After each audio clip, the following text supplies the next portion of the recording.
Hello everyone. Welcome to SFDC Madhukar. My name is Ashish Madhukar. I have total 8 years Salesforce certified and 2 years support. तो आज का हमारा जो topic है deep dive into Apex wrapper class. तो Apex wrapper क्या होता है, कैसे यूज करेंगे, इसके बारे में हम आज जानेंगे।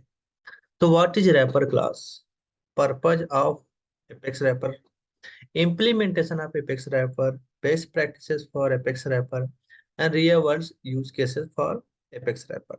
तो Apex Wrapper का बहुत ही यूज है जो हम अपने Apex में करते हैं। जैसे कि आप कह सकते हो कि हमें से मल्टी डिफरेंट टाइप का डेटा हमें रिटर्न करना है अपने LWC कंपोनेंट पे, VF पेज पे या और कंपोनेंट पे। तो वहां पे हम रैपर यूज करेंगे। हमको इंटीग्रेशन कर रहे हैं, वहां पे हमें कोई डेटा डिसरियलाइज करना है या कोई सीरियलाइज करके डेटा भेजना है, तो वहां पे भी हम रैपर का यूज करते हैं। तो what is wrapper class in Apex Salesforce Apex? A wrapper class is a custom Apex class that encapsulates or wraps data from multiple sources such as different object record or complex data structure. Wrapper class are commonly used to simplify the management and presentation of data in a Visual Force page, Lightning Web component, Aura component, and Apex code। तो basically encapsulate क्या करता है data, जैसे कि हमारा account का data है, contact का डेटा है, अपॉर्चुनिटी का डेटा है, ये सारे डेटा मुझे एक साथ कहीं किसी वीएफ पेज या एलडब्ल्यूसी कंपोनेंट या और कंपोनेंट पे मुझे रिटर्न करना है, या किसी एपेक्स क्लास में मुझे उसको रिटर्न करना है, यूज करना है। मतलब इस सारे डेटा को एक साथ लेकर आना है, तो वहां पे आप अ, इस सेम डेटा टाइप का रिटर्न नहीं कर सकते हो कि एक एक ही डेटा टाइप का डेटा आप रिटर्न कर सकते हो। ठीक है। तो वहां पे रैपर का कॉन्सेप्ट आता है कि वो रैपर में क्या करते हो, आप वहां पे मल्टीपल टाइप का डेटा एक वेरिएबल बना लेते हो, उसके अंदर आप डेटा स्टोर करके उसको रिटर्न करके जो भी आपको कॉम्प्लेक्स कॉम्प्लेक्स लॉजिक जो भी लिखना है आप लिख सकते हो। तो बात करते हैं हम अपने पर्पज ऑफ एपेक्स रैपर। तो wrapper class in Apex serve as a custom data structure that encapsulate one or more object or data types. They are primarily used to simplify complex data structure and facilitate data manipulation and enhance the organization and readability of the code। तो basically जो भी हमारा data है वो complexity होता है, तो उसको हम उसको सिंपल में करने के लिए हम ये अपना डेटा स्ट्रक्चर मॉडल इसको यूज करते हैं, ताकि एक डिफरेंट डिफरेंट टाइप का डेटा भी हम वहाँ पे स्टोर कर सके उस डेटा मॉडल में। ओके। देन बात करते हैं इम्प्लीमेंटेशन। तो हम बात करते हैं declaration. Like any other Apex class, wrapper class classes also declare using the public or private access modifier and properties within the wrapper class represent the data field or to be encapsulated। तो जब ये जैसे मैंने example देखोगे, public class, custom wrapper class, अब जो भी इसके अंदर वेरिएबल है, public string name, public integer quantity, public decimal price. तो देखिए यहाँ पे मेरे पास सारे डेटा है, मेरे पास नेम भी है स्ट्रिंग टाइप का, क्वांटिटी है इंटीजर टाइप का, डेसिमल है प्राइस टाइप का। तो किसी भी टाइप का डेटा आप यहाँ पे उसको रिटर्न कर सकते हो या यूज कर सकते हो अपने फर्दर प्रोसेस के लिए। ठीक है। तो हम बात करते हैं initialisation.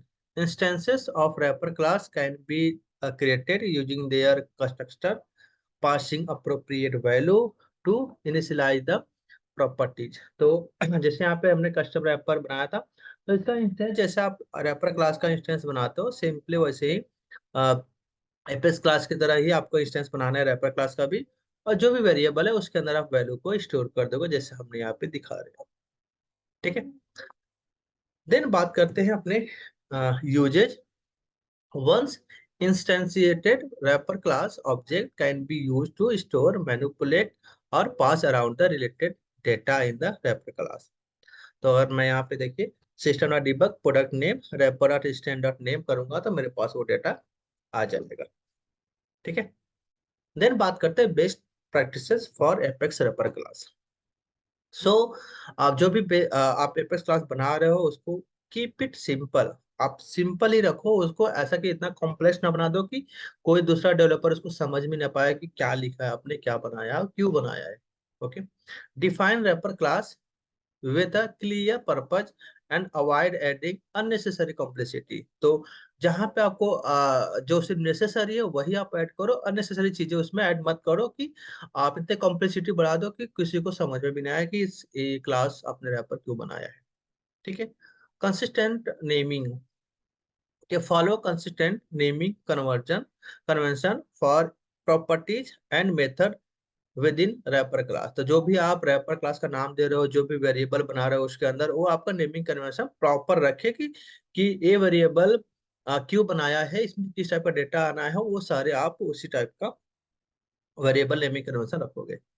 Encapsulation encapsulate related data fields within the wrapper class and provide the appropriate access modifier। तो जो भी आपका वेरिएबल है, जो भी डेटा बनाओगे वो आपको इनकैप्सुलेट रखता है आपका appropriate access modifier। तो हो सकता है आप पब्लिक बनाओ, आप प्राइवेट बनाओ, जो भी आप बनाओगे उसके अंदर वेरिएबल, उसके अकॉर्डिंग वो आपका रैपर क्लास वर्क करेगा। ओके।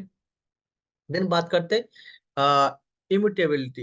इम्यूटेबिलिटी क्या होता है? Consider making wrapper class properties final if the data they represent should not change after initialisation. जब आपको लगता है कि कोई ऐसा कोई वैल्यू जिसका आपका वैल्यू चेंज नहीं होगा, जैसे आप कह सकते हो कि हमने मैथ में पढ़ा था पाई, ठीक है, साइन कॉस थीटा, वो सब जो था उसकी वैल्यू चेंज नहीं हो, जो उसकी वैल्यू डिफाइन होती थी वैल्यू होती थी आपका। ठीक है। तो जो ऐसी वैल्यू जहां पर आए, आप उसकी वैल्यू लगता है कि चेंज नहीं होगा, तो उस वैल्यू को आप फाइनलाइज वेरिएबल बना सकते हो जिसकी वैल्यू चेंज ना हो, तो उसको बोलते हैं immutability. Okay. Then documentation. Document the purpose usages and structure of wrapper classes for better understanding by other developer. तो जो भी आप रैपर क्लास बना रहे हो उसकी डॉक्यूमेंटेशन करो, मतलब जो भी एपेक्स क्लास है, जो भी आपका रैपर क्लासेस है, ताकि जो भी दूसरा कोई डेवलपर आए तो प्रॉपर अंडरस्टैंडिंग रहे कि क्या है और ये जो फंक्शनलिटी है कैसे कैसे आपने उसको बनाया है। ठीक है। देन बात करते हैं रियल वर्ल्ड यूज केसेस। तो रियल वर्ल्ड यूज केसेस हम कहाँ कहाँ पर रैपर क्लास यूज करते हैं? Visual Force pages and Lightning components. Wrapper classes are commonly used for structure and pass data between Apex controller and Visual Force page और Lightning components। तो Lightning component में आपका LWC भी हो सकता है और component भी हो सकता है। तो यहाँ पे डेटा पास करने के लिए, मतलब डिफरेंट डिफरेंट टाइप का डेटा पास करने के लिए यहाँ पे wrapper क्लास का यूज करते हैं। Then integration services. When integrating with the external system or APIs, wrapper classes can be used to represent request or response payloads in a format that's easy to work with। तो जो भी आपका data होता है उसको wrapper request भेजने के लिए, उसको जो भी रिस्पॉन्स है उस पेलोड को फॉर्मेट को बनाने के लिए हम रैपर क्लास का यूज करते हैं। जैसे कि हमारा अगर कोई रिस्पॉन्स आता है तो वहां से जेसन में आ रहा है, तो जेसन को डायरेक्टली यूज नहीं कर सकते, तो जेसन को डेटा हमें ऑब्जेक्ट के फॉर्म में कन्वर्ट करने के लिए हम रैपर क्लास बनाते हैं। उस रैपर में हम वो जेसन के डेटा को डिसीरियलाइज कर लेते हैं और अपने फर्दर मतलब बेसिकली लॉजिक के लिए आप फर्दर आपका प्रोसेस के लिए। ठीक है। Data transformation. Wrapper classes are useful for transforming data between different format और structure such as converting JSON responses into apex object और वाइस वर्सा, है ना। तो एपेक्स जेसन से आप एपेक्स के ऑब्जेक्ट फॉर्म में कन्वर्ट कर सकते हो, या एपेक्स के फॉर्मेट के डेटा को आप जेसन के फॉर्मेट कन्वर्ट करने के लिए भी हम वहाँ पे रैपर क्लास का यूज करते हैं। ठीक है। दिन बात करते हैं custom reports and dashboard. In reporting or dashboarding scenarios, wrapper class can be help aggregate and organize data from multiple sources for presentation। तो जैसे कि हो सकता है कि आप कोई रिपोर्ट या dashboard, custom report and dashboard बना रहे हो किसी के लिए, तो वहां पे आपको हो सकता है कि अकाउंट का डेटा, कॉन्टैक्ट का डेटा, अपॉर्चुनिटी डेटा, कोई और आपका डेटा है, वहां पे डाटा सबको एग्रीगेट करके लाकर वहां पे दिखाना है। तो वहां पे आपका रैपर क्लास बहुत हेल्प करता है कि जब आप अकाउंट का डेटा भी, कॉन्टैक्ट का, अपॉर्चुनिटी का, कोई और कस्टम डेटा है, वो भी लाकर वहां पे एग्रीगेट करके वहां पे दिखा सकता है। ठीक है। Then batch processing and asynchronous jobs. Wrapper classes can be use to encapsulate data processed in batch job or asynchronous processes, providing a structured format for handling large volume data. तो वहां पे जहाँ पे लार्ज वॉल्यूम डेटा आता है उस job को handle करने के लिए फिर वहां पे रैपर क्लास का आप यूज कर सकते हो बेसिकली। ठीक है। देन हम चलते हैं अपने एपेक्स क्लास के अंदर और क्रिएट करते हैं एक अपना एपेक्स क्लास और रैपर क्लास का एक एग्जाम्पल। ठीक है। तो जो एग्जाम्पल मैंने बनाया था हम उसी क्लास का नाम लेते हैं यहाँ पे। ओके। और फर्दर आगे का उसका उसमें प्रोसेस करते हैं। ओके। तो हम यहाँ पे बनाते हैं अपना कस्टम रैपर क्लास। ओके। यहाँ पे हम एक अपेक्स क्लास का क्रिएट करते हैं और इसको हम देते हैं custom wrapper, custom wrapper Apex. Okay. ये मेरा क्लास का नाम हो गया। अब उसके बाद हम वेरिएबल जो भी बनाना है यहाँ पे आप वो वेरिएबल मैं यही उठा लेता हूँ बाय डिफॉल्ट। तो देखो आप मोस्टली हम क्या करते हैं कि जब हम विजुअल फोर्स पेज यूज करते हैं, ठीक है, तो वहां पे हम दोनों काम करते हैं, गेट भी करते हैं सेट भी करते हैं। बट अगर आप LWC पे काम कर रहे हो और या फिर और कंपोनेंट पे काम कर रहे हो तो वहां पे आपको ये गेट सेट दोनों मेथड लिखने की जरूरत नहीं है, क्योंकि वहां पे हम मोस्टली सिर्फ सेट ही करते हैं या फिर यहाँ पे करके डेटा रिस्पॉन्स करते हैं। तो आपको वहां पे जरूरी नहीं कि आप यहाँ पे गेट सेट दोनों यूज करो। ठीक है। तो आप वहां पे डायरेक्टली इसको अगर यूज भी करते हो तो कोई दिक्कत नहीं होता है। ठीक है। आप यूज भी कर सकते हो और यूज नहीं कर रहे हो तो भी कोई दिक्कत नहीं है। ठीक है। तुम्हारा पब्लिक तो और यहाँ पे जब भी आप यूज करते हो तो ये आपका एक्सेस मॉडिफायर एटलीस्ट पब्लिक या ग्लोबल होना चाहिए एटलीस्ट। ओके। तो अगर मैं यहाँ पे देखूँ प्रोसेस तो यहाँ पे देखिए मेरा सेव हो चुका है। ठीक है। अब मेरे पास इंटीजर टाइप का भी डेटा है और भी डेटा है, डेसिमल टाइप का भी डेटा है और स्ट्रिंग टाइप का भी डेटा है। अब इसको यूज कैसे करोगे? तो यूज करने के लिए हमें सिंपली क्या करना होता है, मैं यहाँ पे एनोनिमस हटाता हूँ और उसी में यूज करते हैं। मैं यहाँ पे आपको जो भी इसका इंस्टेंस नाम देना हो सेम इंस्टेंस नेम दे दो। यहाँ पे मैंने दे दिया इंस्टेंस नेम। ठीक है। अब इसके जो भी वैल्यू डेटा इंसर्ट करनी है आपको यहाँ पे इसमें नेम दे दो। जैसे यहाँ पे मैंने इसको देना है नेम तो मैंने यहाँ पे दे दिया मॉडल। ठीक है। देन अब उसके बाद आपको यहाँ पे देना है क्वांटिटी का नाम। तो यहाँ पे क्वांटिटी का नाम दे देता हूँ मैं। जो भी आपको देना है मैं 30 दे दिया। सेम ऐसे ही मेरा डेसिमल प्राइस है तो आप यहाँ पे डेसिमल प्राइस दे सकते हो। ठीक है। तो यहाँ पे मैं दे देता हूँ जो भी आपको। ओके। यहाँ पे आपने प्राइस दे दिया। अब देखो यहाँ पे अगर आप सिस्टम में डिबग लिखे हुए और इस रैप को आप अगर इसको डिबग करोगे तो आपके पास क्या डेटा आएगा यहाँ पे देखो। ठीक है। तो ये आपके पास ये रैप में जो जो डेटा आपने यहाँ पे असाइन किया है वो सारा डेटा यहाँ पे आपके पास इसमें आ जाएगा। ठीक है। तो यहाँ पे डिबग वाले करते हैं और आपको देखो यहाँ पे रैप के अंदर नेम और ये कौन प्राइस क्वांटिटी ये सारा डेटा आ रहा है। तो इस टाइप का डेटा आप यहाँ पे स्टोर कर सकते हो। फिर आप कोई मेथड बना रहे हो, अकाउंट का डेटा, कॉन्टैक्ट का डेटा या कोई और डेटा है उसको आप वहाँ पे स्टोर करके यहाँ पे वेरिएबल बना के उसको आप पास कर सकते हो। ठीक है। तो इसका ऐसे हम यूज करते हैं बेसिकली। और अगर आपको यहीं पे अकाउंट का भी डेटा चाहिए तो आप यहाँ पे सिंपली पब्लिक क्या करोगे अकाउंट। अब अकाउंट एक रिकॉर्ड है या लिस्ट है? अगर लिस्ट है तो यहाँ पे क्या करोगे इसको लिस्ट कर दोगे। ठीक है।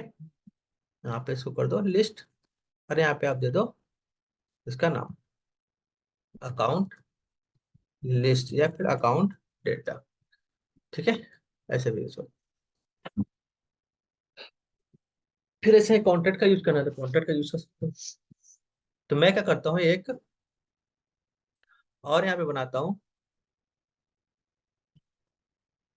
वेरिएबल और इसको कर देता हूँ मैं लीड।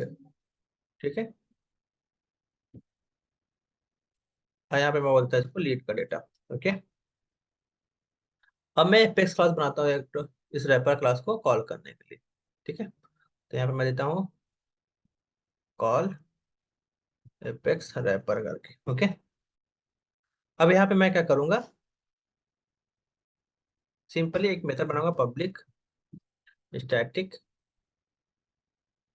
वाइड। अब मैं वाइड दे रहा हूँ यहाँ पे कस्टम डेटा मॉडल। ओके, अब यहाँ पे इसको यूज करना है तो कैसे यूज करोगे, इसका इंस्टेंस बनाना पड़ेगा आपको सिंपली। ओके, और उसके बाद मैं दे दें यहाँ पे रैप और equal to new wrap. Okay, अब इसको उसमें डेटा डालना है तो कैसे ले आओगे, मैं यहाँ पे लिस्ट टाइप का एक अकाउंट का भी डेटा ले आता हूँ, ACC लिस्ट करके, यहाँ पे select ID comma name from account. ठीक है, सेम ऐसे ही मैं लीड का डेटा ले आता हूँ,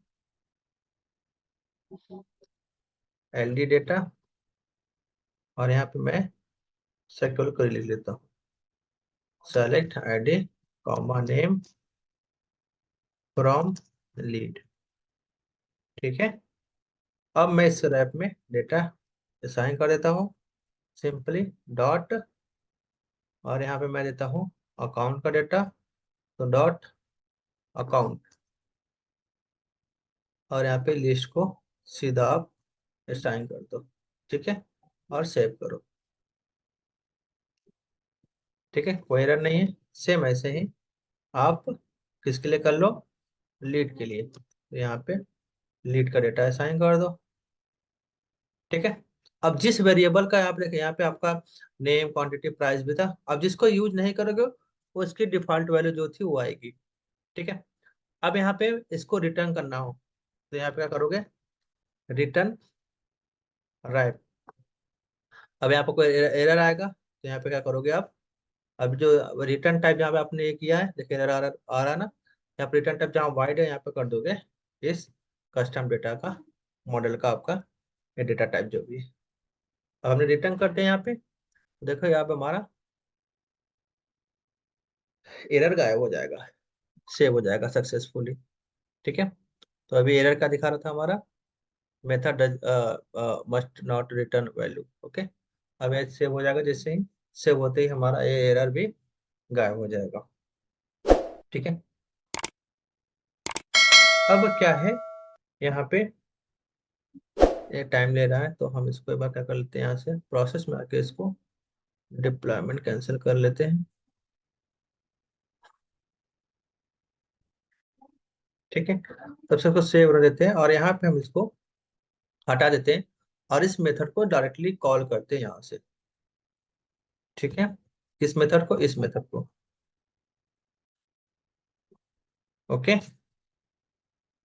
और यहाँ पे देखिए, मैं इसको सेव करता हूँ, और यहाँ पे देखिए रिटर्न टाइप हमारा ये कस्टम डेटा टाइप है। अगर किसी आप इस मेथड में भी कॉल करोगे, अगर मैं डालते यहाँ पे सिस्टम डॉट डिबग लिखूंगा तो मेरा हो जाएगा। ठीक है, मैं आपको दोनों दिखाता हूँ यहाँ पे, कस्टम डेटा। ओके, ठीक है, तो यहाँ पे मैं अपना कस्टम किया तो यहाँ पे मेरा हो गया। अगर मैं यहाँ पे इसको रन करूंगा तो देखिए मेरे पास जो डेटा मैं से रिटर्न किया हूँ वो डेटा मेरे पास इसमें आ जाएगा, आपके लॉग में सिंपली। ठीक है, तो यहाँ पे आप लॉग ओपन कर लो, अगर नहीं ओपन हुआ है तो ये वाला लॉग, यहाँ पे डिबग ओनली कर दो। देखिए यहाँ पे आपके पास अकाउंट का डेटा, ये ना अकाउंट डेटा प्लस किसका डेटा, लीड का डेटा। देखिए सारा डेटा इसमें नहीं आ रहा है तो आप क्या करोगे, इसको आप सिंपली यहाँ से ओपन रॉ में कर लोगे तो आपको सारा डेटा यहाँ से दिखाई दे लगेगा।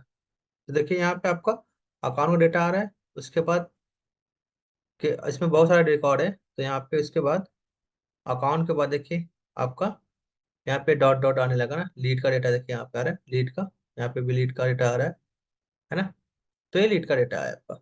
उसके बाद और भी है क्योंकि यहाँ पे देखिए आपका नेम प्राइस और क्वांटिटी क्या आ रहा है, नल, जो आपने वहाँ पे कोई वैल्यू साइन नहीं किया था, है ना। अब अगर आप किसी एपेक्स मेथड में कॉल कर रहे हो तो वहां पे कैसे इसको स्टोर करो, क्योंकि यहाँ पर रिटर्न कर रहे हो, जब आप रिटर्न करते हो कोई डेटा तो उसी जिस टाइप का डेटा टाइप होता है उसी में आपको स्टोर भी करना पड़ता है। ठीक है। तो मेरा किस टाइप का है ये, रैपर क्लास टाइप का। तो यहाँ पे अगर किसी एपेक्स में यूज कर रहे हो तो उसी टाइप का रैप आरएसपी करके ही आपको उसी टाइप का डेटा टाइप को बना के उसको आप स्टोर कर सकते हो। और किसी एलडब्ल्यू में यूज करो तो उसकी जरूरत नहीं है फिर। अब मैं यहाँ पे सिस्टम डॉट डिबग यूज करके इसको मैं यहाँ से इसको प्रिंट कर सकता हूँ। ठीक है, तो आप ऐसे भी कर सकते हो। मगर जब आप एपेक्स में यूज कर रहे हो तो, अगर एपेक्स में यूज नहीं कर रहे हो, अगर किसी एलडब्ल्यू या वेब पेज में यूज करो तो फिर उसके अकॉर्डिंग आपका उस वेरिएबल में जहाँ जिसमें स्टोर करोगे डेटा उसी के अंदर आप उसको यूज करके परफॉर्म करोगे। ठीक है, तो ये था मेरा ऐसा रैपर क्लास। ओके। अब इसी में रैपर क्लास में अगर आपको सिंपल कंस्ट्रक्टर बना के यूज करना हो तो कैसे करोगे। ठीक है, तो सेम यहाँ पे एपेक्स क्लास का नाम बनाओगे। हमने यहाँ दे दिया पब्लिक और ये क्लास का नाम। अब मैंने अकाउंट का सिर्फ दो बना रहा हूँ, अगर आपको सबको बनाना है तो बना, मैं भी दो ही बना रहा हूँ। ठीक है, तो यहाँ पे मेरा सेम ही नाम का मैं यहाँ पे दे देता हूँ, और यहाँ पे एलीड का भी दे देता हूँ सेम। ओके, ये मेरा कंस्ट्रक्टर बन गया। तो जो जो आपका इसमें लोकल वेरिएबल बनाते हो, ये जो लोकल वेरिएबल होता है और जो इसके बाहर होता है वो मेरा क्लास लेवल का वेरिएबल हो जाता है। तो इसको डिफरेंशिएट करने के लिए हम दिस करके यूज करते हैं। तो जब दिस यूज कर रहे हो, ये आपको डिनोट करेगा इस वेरिएबल को। ठीक है, और जो इक्वल टू पास करोगे ये इस वेरिएबल को असाइन। तो जरूरी है कि जो सेम नाम दिया है मैंने वही दे सकते हो, बट मोस्टली मैं सेम नेम देता हूँ। अब दूसरा नाम भी दे सकते हो, जैसे यहाँ पे मेरा लीड डेटा है तो यहाँ पे आप कर दो एल डी लिस्ट करके, तो ये दे सकते हो। मैं यहाँ पे ये lead data dot equal to ये ये डेटा पे दे देता हूँ। ठीक है, तो ये आपका ऐसा स्टोर हो गया डेटा इसमें। ओके, ये था कंस्ट्रक्टर। ठीक है, यहाँ पे आपने कंस्ट्रक्टर डिफाइन किया, ये कंस्ट्रक्टर है आपका।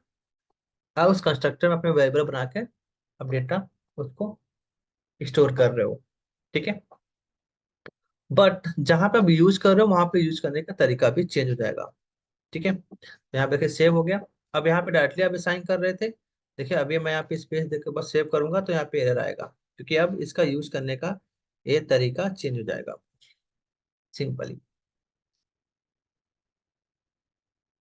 तो अब यहाँ पे देखो क्या दिखा रहा है, एरर आ रहा है, कंस्ट्रक्टर नॉट डिफाइन, क्योंकि आपने कंस्ट्रक्टर वहां पे यूज किया है ना। अब जब कंस्ट्रक्टर यूज किया है तो यहाँ पे अभी सिंपली इसको हटा